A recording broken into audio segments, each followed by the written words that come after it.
So the ingredients are 1 brie, a quite good amount of panko breadcrumbs, some flour, I'd say about 30 grams or so, about 2 eggs, a good amount of olive oil or whatever oil you're going to use to fry your brie, and this is completely optional. For the seasoning, some pepper, some salt and some paprika powder. Let's get started. First of all, let's prepare the eggs.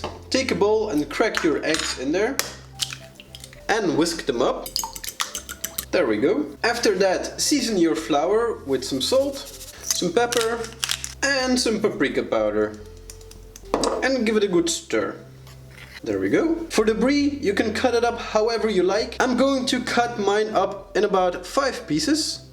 So first the tip, then another one, there we go. And then the large ones in 2. There we go. So let's coat the brie. Take a piece of brie and coat it with flour.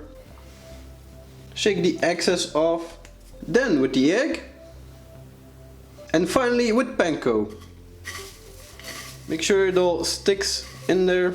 If you want it to be extra crunchy, you can do a double coating. So egg again, and then panko once more. And now repeat for the rest of the brie pieces. Once you've coated all of your brie pieces, take a pan and put it on the fire.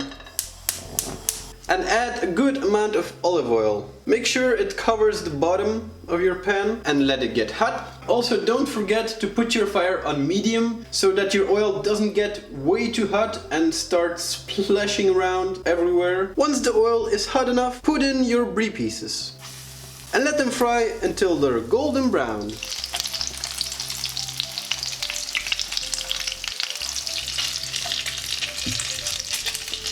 Once they're done, put them on a piece of kitchen paper to drain the fat and let them become nice and crispy. Take a nice plate and present your brie in a nice way. You can either serve this as a snack or you can put this in a salad or something. Be creative with it. Sprinkle some fresh parsley on top as a decoration and serve with a nice piece of lemon. And there you go. But of course, the moment suprême. Oh. So juicy. Oh yes.